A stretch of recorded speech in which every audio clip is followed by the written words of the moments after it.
UFC Baku, Khalil Rountree Jr. versus Jamahal. I'm here to give you my full card breakdown and predictions from top to bottom of this card. Of course, we'll recap last week's card, which was in Atlanta, Georgia, and then we'll get straight to it. There's 12 fights on this card, some juice lines here and there, some underdogs I like on the main card. So we'll run through all of that really quick. Honestly, just a nice little appetizer before our banger UFC 317 card next week. Nothing too crazy on this card except a few fights, so we'll try to skip the ones that aren't really that important. When I say skip, I mean we'll run through it a lot quicker. And yeah, let's just get straight to it. So last week did go 7-5 in the predictions. Obviously, one fight didn't even end up going to the distance. The Bellato fight, obviously, just that fight is cursed in general. Started off with the prelims really well. I mean, we went 5-1 in the prelims and then just went all downhill. Went 2-3 on the main card, including losing the main event in Buckley by decision. It is what it is. Usman just looked so much better. Honestly, I said that this was going to be a harder fight than the Covington fight. I still kind of got clouded by that, how that fight went. So a little rough not getting the main event right, but hopefully we get it right this time. And hopefully we can sweep 12-0. We've done it before. We can do it again. So without further ado, let's just get started on this card. Like I said, I mean, if you were to tell me or ask me where this fight card is on a blank map, I would give me 50 tries. I probably still wouldn't get it. But regardless, kind of an okay card. And the fighters have said already that the fans there greatly appreciate the fact that they're even in their vicinity. So very nice to see, honestly, on their part. They seem very appreciative. And the UFC is constantly just trying to grow their markets. So that's why we always see these Saudi cards be so stacked.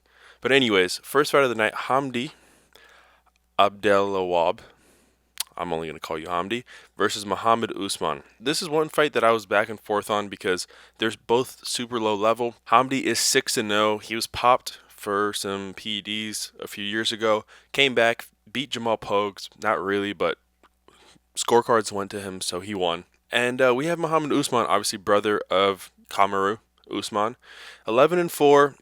They're the same height. Usman will have the 7-inch reach advantage and the 2-inch leg reach advantage. I mean, with most other fighters, that might be the advantage, but his striking super weak. He's going to be looking to use those long arms to try to take Hamdi down. I don't think it's going to go too well for him in that department.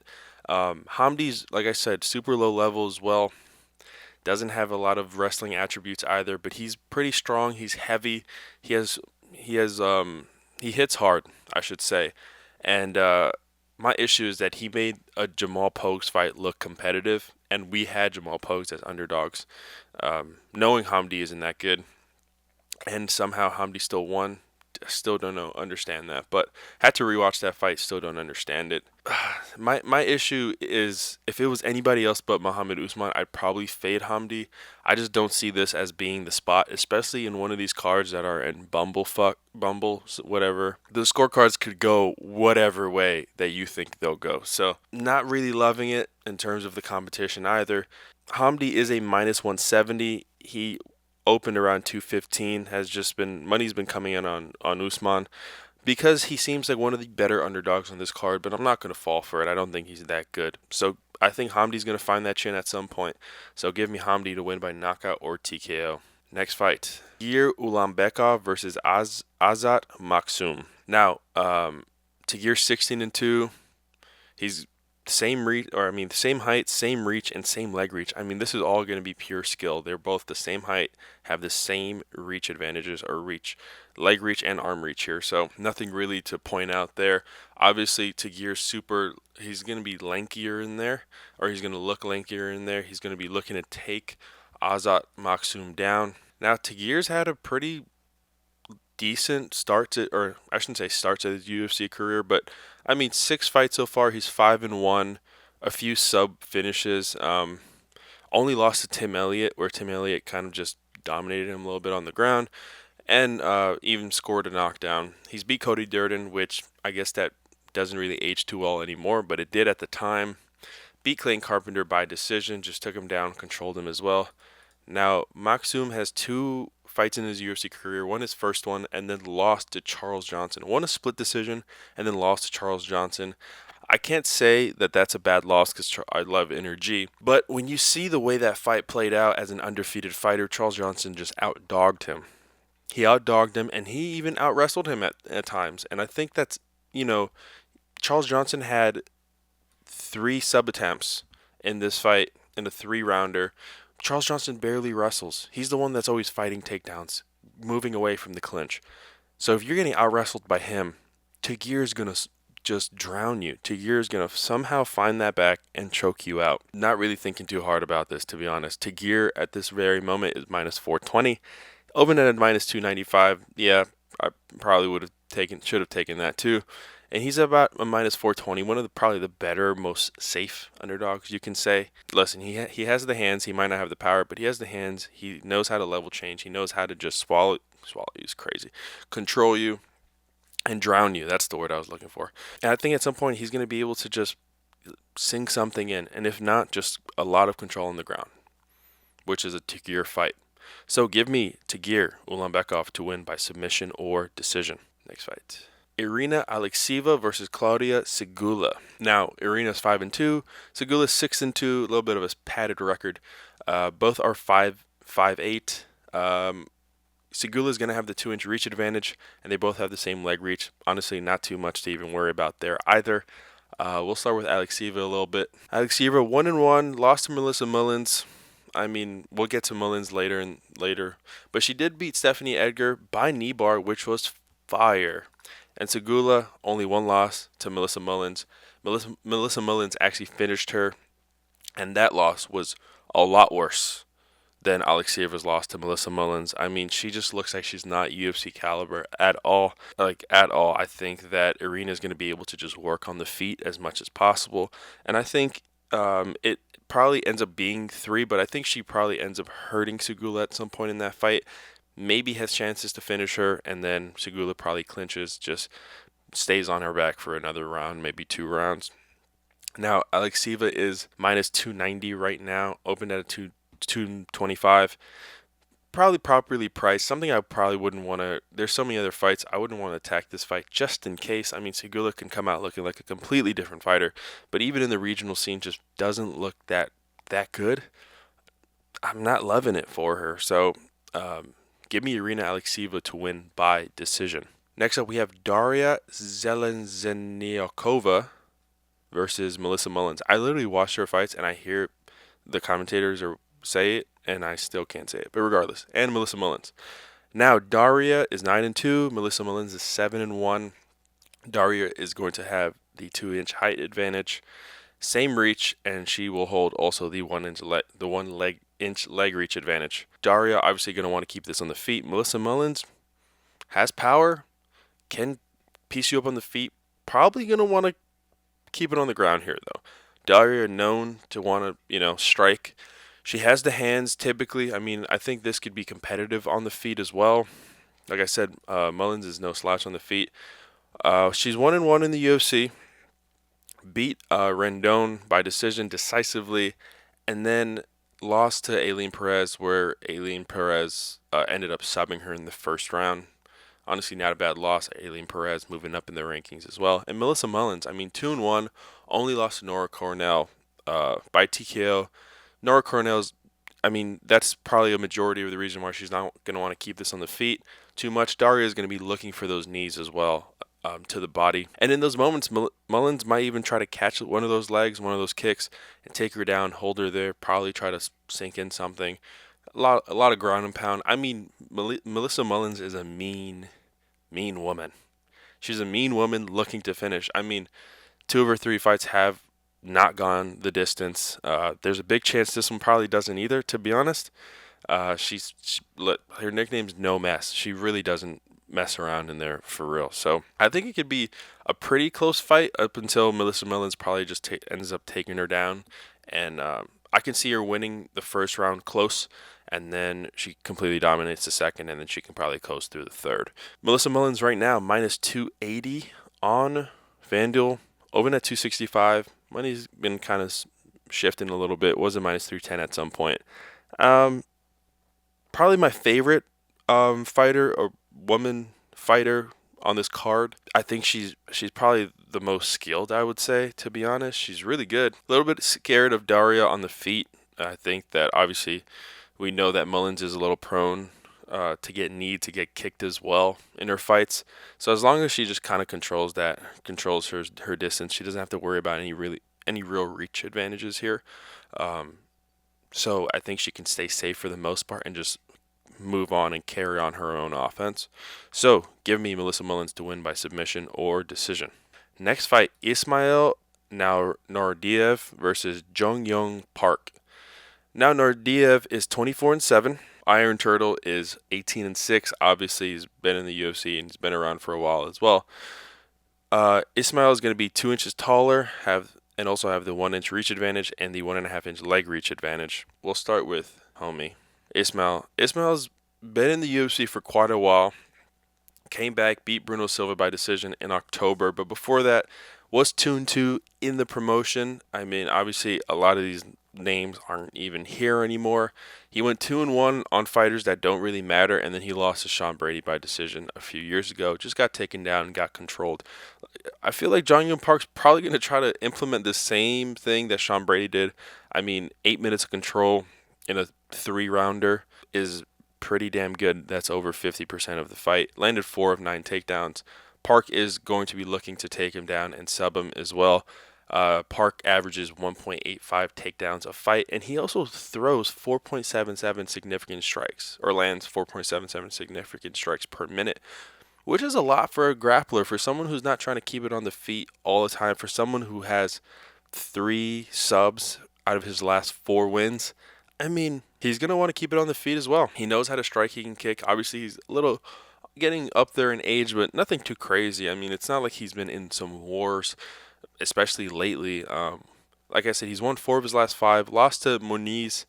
Kind of a tough fight. I mean, Muniz landed 11 takedowns and only landed 14 significant strikes. That's so disgusting. He was just too worried about having to get up in that fight. I don't think he's going to have to do that. And if he was able to beat Tavares the way he did, I know it says split. I think he won 2 rounds to 1 pretty decisively. I think he bounces back in a big way here. And honestly, I think he can probably get the finish. Jun-yong Park right now, minus 205. Not in love with it, obviously. Too much. I think a sub prop firm is probably the best way to go. Probably the way I'm going to go for it.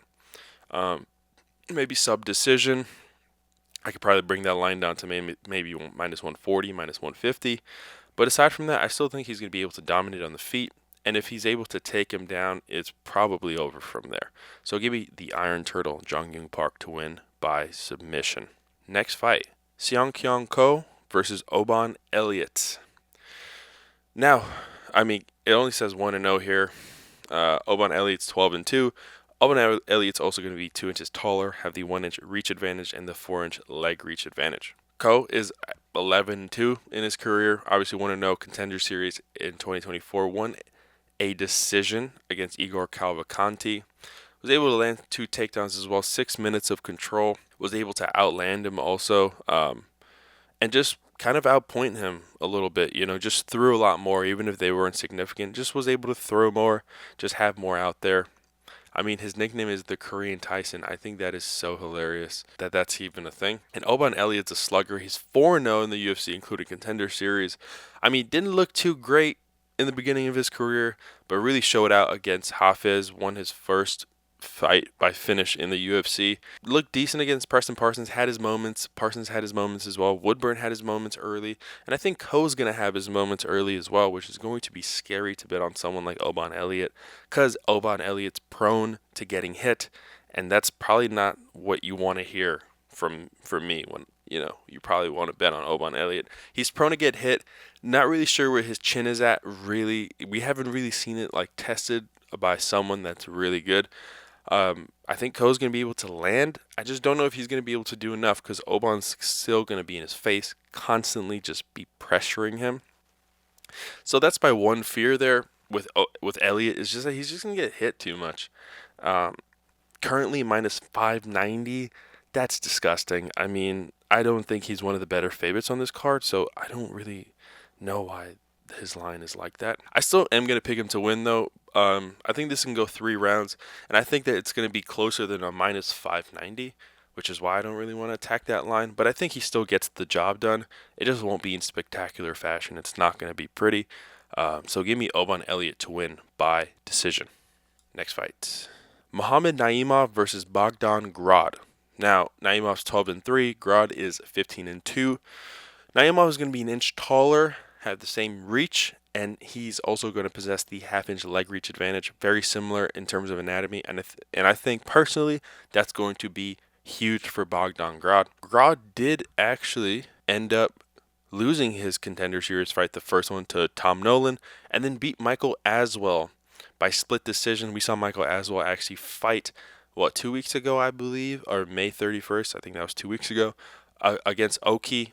Just lost the decision, was just getting pieced up. I mean, it is what it is. But he did win this split decision and then beat Lucas Alexander by TKO. I mean, had 3 takedowns, 4 minutes of control, pure and utter domination. I like Bogdan Grad. I think he's able to mix it up very well. I think if he wants to take this to the ground, he's going to be able to. Obviously, these takedown averages are a little skewed. 3.5 at takedowns average, but not that many fights to go based off of. He's very hittable. He gets hit, but he hits back. And Naimov, I mean, he's 4-2 in the UFC. I mean, beat Ofli by decision. Not a big fan. Took Naimov. I don't think Ofli's that good to begin with, so had to take him there. But unfortunately, I don't really like Naimov. I think he's a dirty-ass fighter, and I don't think he's that good. I mean, we saw Felipe Lima on short notice choke him out, which was great. Eric Silva fight. Eric Silva gets hurt. Nathaniel Wood, he caused so many things. He just did so much dirty shit in that fight that just really threw me off. And I don't think he's really of that caliber of fighter. I think at some point he's probably going to go on like a 2-fight losing streak and then probably get cut. And I think that could happen here, to be honest. Bogdan Grad's going to be able to piece him up on the feet. I think he has more power. I think that even in clinch situations, I think he can land those uppercuts and those elbows. I think he can dominate, honestly. And if he's able to take him down, I mean, Naimov only 66% takedown defense, not that great. Bogdan Grad's going to be able to mix it up here, and kind of loving these odds right now. Bogdan Grad plus 210. He was plus 180. People like Naimov for some reason. I'm not a big fan. Plus 210. Give me that all day. Give me Bogdan Grad to win by decision. Next fight. Nazim Sadykhov versus Nikolas Motta. Now, Sadykhov is 10-1-1. Nikolas Motta 15-5, 1-0 contest. Both on win streaks. Sadykhov is an inch taller, but Nikolas Motta does have the 1.5-inch reach advantage, and Sadykhov has the 4-inch leg reach advantage. That little reach advantage might be big for Motta. He's going to be, we know his elbows are sharp. We know that he's going to be looking to strike as much as possible as well. Thought he was going to be out of the UFC already, to be honest with you. But he isn't. I mean, listen, he's won 2 in a row. Beat Mahashate, had 2 knockdowns as well. Just outstruck him through 3 rounds. Beat Tom Nolan by TKO. Had a weird one against Trey Ogden that he probably lost that fight, and then it was just weird. And before that, he was 1-2 to open his UFC career after Contender Series. So, very weird, but he seems like he's coming into his own now, which is fun to see because he's a fun fighter to watch. And Sadykhov is 4-0 in the UFC, 1 draw against Borshchev. I mean, Borshchev landed more. I was at this card. Just a weird one. I mean, Sadykhov had the knockdown. It just seemed like Sadykhov was supposed to win this fight, and then he just blew his load too early, 3 minutes of control, and he just wasn't able to really get it done either. I mean, they had their moments of momentum, and ultimately ended up being a draw. Comes back, beats Bonfim in 1 round. I mean, at the end of that round, obviously. And before that, looked great. A bunch of finishes. I mean, I'm not fully sold on Sadykhov of being like a contender or anything like that. I think he's still a little green, but he's looking good. He's looking really good. And against someone like Motta, I mean, I think he can outwork Motta. I think that even if Motta throws his best punch, Sadykhov's not going to be phased, and this could probably go absolutely anywhere. We know Motta is just a little chinny as well, so It's a little scary there. It's a little scary. But regardless, in terms of the odds, Sadykhov is minus 460. That's disgusting. But, makes sense. People think he's a top prospect. People think he's going to make it look easy. And although I don't think he gets a first round finish, I think he probably does it in the second. So give me Nazim Sadykhov to win by knockout or TKO. Next fight. Tofiq Musayev versus Myktybek Orolbai. Now, Musayev is 22-5. Orolbai is 13-2-1. Orolbai is going to be an inch taller, have the 5-inch reach advantage. There's no leg reach, but he's shorter. He looks a little shorter. Looks like his torso is longer. So, Orolbai is a slugger. 2-1 in the UFC. Lost his last one to Rebecki by split decision. Probably ended up losing that fight. If that fight extended, he probably would have won.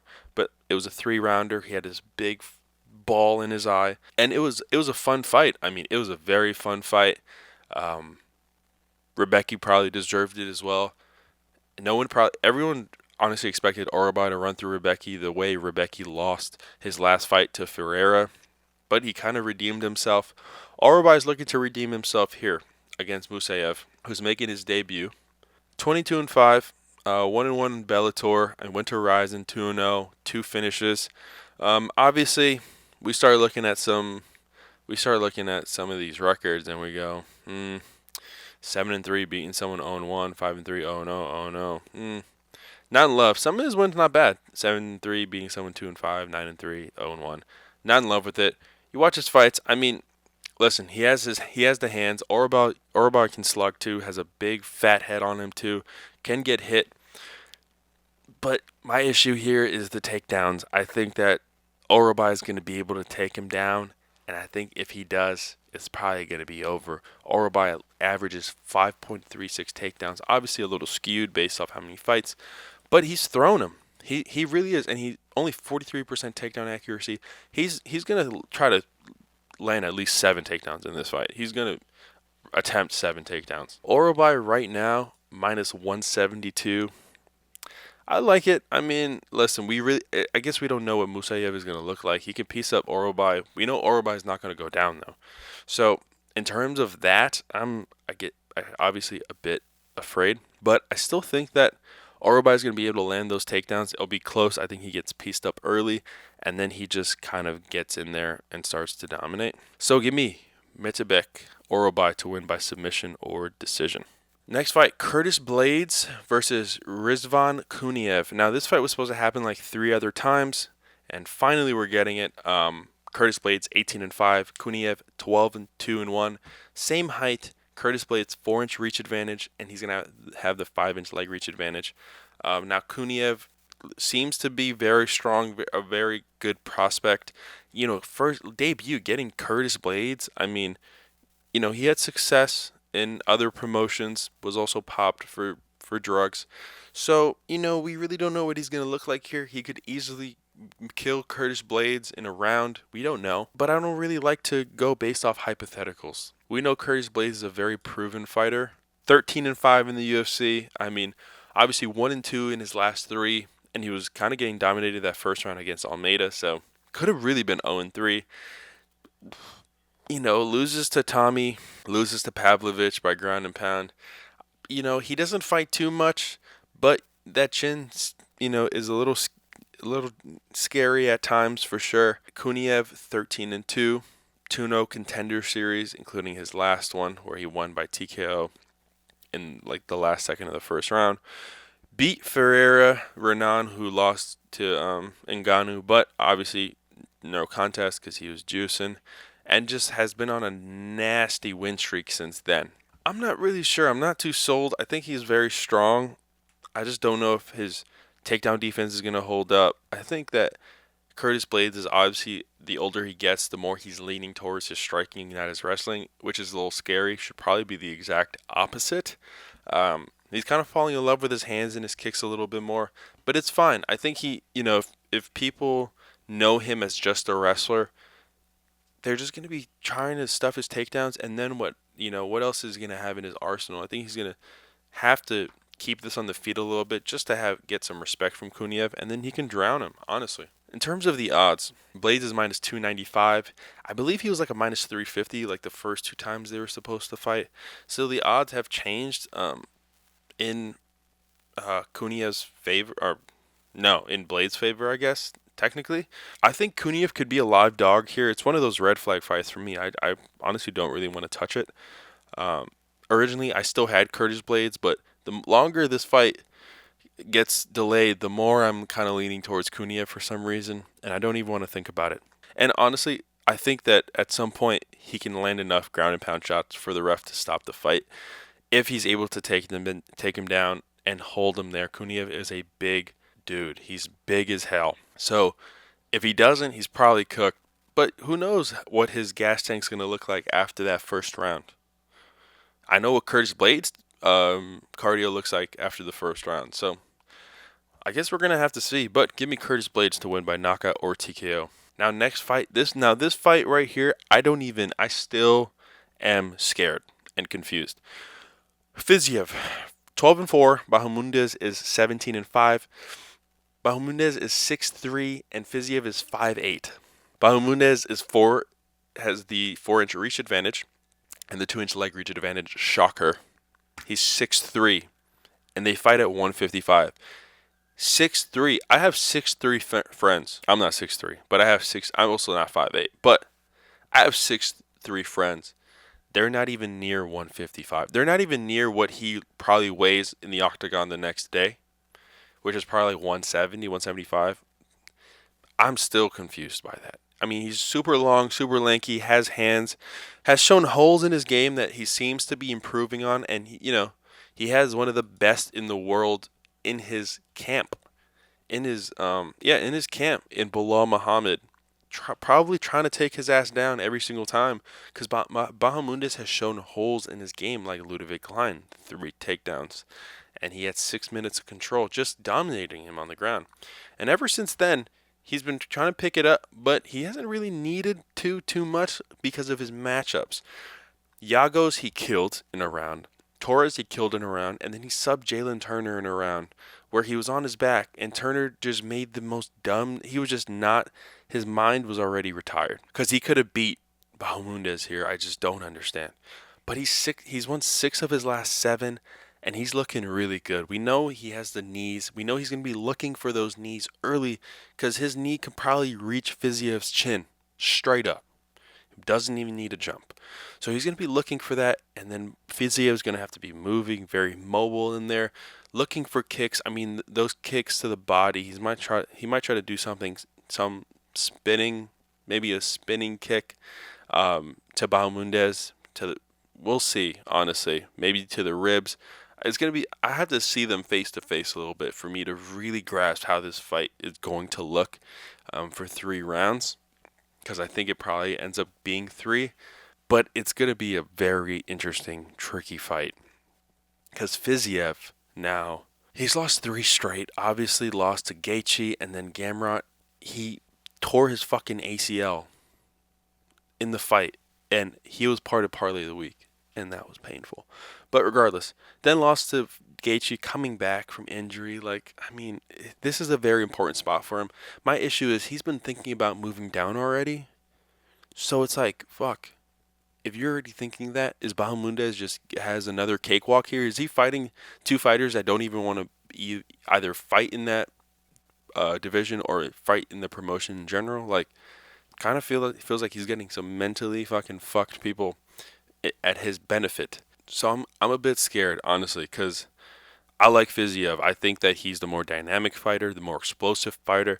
I think skill for skill, he is the better fighter. Bahamondes is kind of still coming into himself. He's still pretty young, coming into himself. I don't think he's of the top of the division, though, and I don't think he will ever get to that point the way Fiziev was before he got hurt. I mean, at some point he was like 6 in the division, looking probably 1 fight. If he beat Gamrot, probably 1 more fight after that gets him a title shot. I mean, that Gaethje, if he beat Gaethje, that's a title shot right there. So very, very tough, very scary fight because he's a shorty compared to him. I just feel like he might just be able to do enough in the striking department to get it done. He just might. He just might. And even if he win or lose, he's probably going to go down. So if he wins, that's great momentum for him to come down and actually fight someone in the top 10 immediately, which he can do. He can be champion in at 145. He's very good. 155 is just full of killers.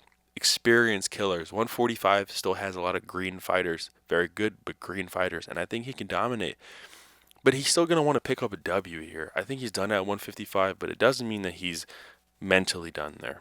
Now, in terms of the odds, Fiziev plus 100. He's the dog. And he was minus 130. I get it. He should be the underdog. He's fucking 10 inches shorter. Has all the disadvantages. One fight coming back from a torn ACL. Didn't look amazing. Looked okay. Held his own. But didn't look amazing. Should be the underdog. Plus 100. And I like that. And I'm going to take it. So give me the dog, Rafael Fiziev, to win by decision. And main event, we have Jamahal Hill versus Khalil Rountree Jr. Now, Jamahal Hill, 12-3. Khalil Rountree is 14-6. Both coming off of losses. Jamahal Hill's 3 inches taller. Going to have the 2.5-inch reach advantage. And also, and Khalil Rountree is going to have the leg reach advantage by 1/2 inch. So pretty much the same. But Jamahal Hill having that 2.5-inch reach advantage, very big. Very important. Because he's going to be looking to pop that jab and move away as much as possible against someone like Khalil Rountree, who is dangerous everywhere. And obviously, this fight was supposed to happen a few times as well. I think twice, including UFC 300, has been just pushing back. He's lost his last 2, obviously, both since coming back from a torn Achilles. And his movement has never looked good. And obviously with a torn Achilles and the fact that he's getting older doesn't really help his case here. Looked bad against Pereira. Didn't look bad against Yuri. I think Yuri just did more. And he just ended up finishing him in the 3rd round. I mean, it was a competitive fight where Yuri landed those 2 knockdowns as well. My thing is, obviously with Alex, we know how that fight played out. Obviously the cup shot kind of threw everything off a little bit. Probably still going to get TKO'd though. I think he was a little nervous as well. He looked scared as hell. I mean, you're fighting Alex. I would not want to be in front of that dude. And then Yuri, he was very confident that he could beat Yuri. I think Yuri's just so weird in his movement. I think only fighters like Alex who are super technical in there, hard, calm, composure can beat people like Yuri. That's why Yuri runs through everyone else. He probably run through Khalil Rountree, honestly. I think he would probably murder Khalil Rountree.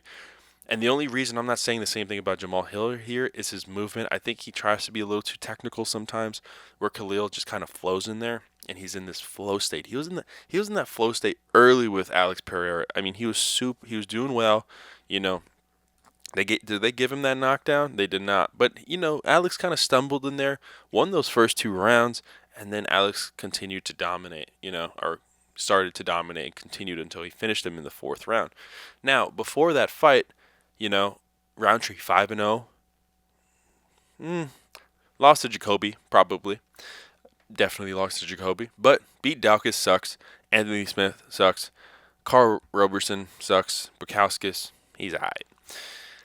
Some splits, some TKOs, I get it. And then looked good. His best thing in his career is that he looked good in the first 2 rounds of his championship fight. And that's not a compliment. I think he's a monster. I think he's an animal. I just think that Jamahal Hill's just a little bit more composed in there. He has a little bit more skill. I think if he wanted to, he can probably try to take this down. I mean, Khalil Rountree has 0 takedown attempts in his UFC career. Also Jamahal Hill. So people are going to think this is just going to be a stand-up fight, most likely. But Jamahal Hill definitely might use the clinch a little bit more. I think that he's not going to want to stay at range with someone like Khalil because you don't really know what's coming at you. But Jamahal Hill has some hard-ass hands as well.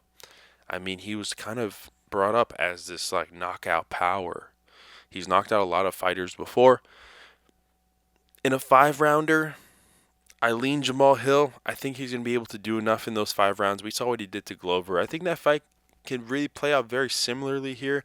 I don't think anyone's going to be really trying to, like, I don't think Khalil is going to be trying to take him down, obviously, but he's going to try to get him in clinch situations, and that's where Jamahal Hill is going to have to dominate in those spots, in those like phone booth spots.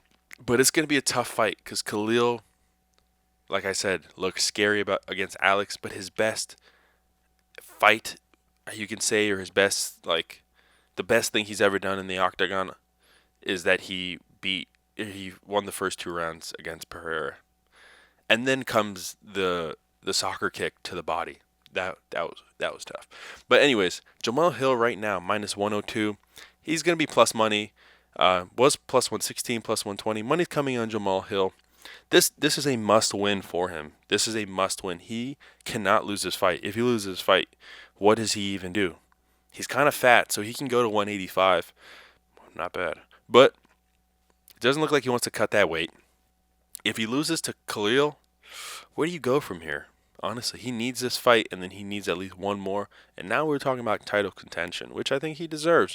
He was champion, and he could have just kept the belt if he wanted to. He really could have, and no one would have told him anything. But Erie did it, so he did it. Very gracious thing to do. And I think that he can put Khalil Rountree away.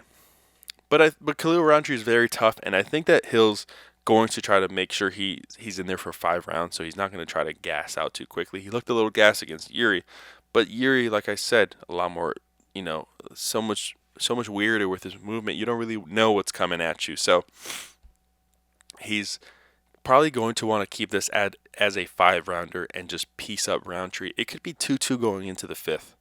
It could. It really could. But at those moments, I think Jamahal Hill is just going to be able to get the better of the exchanges.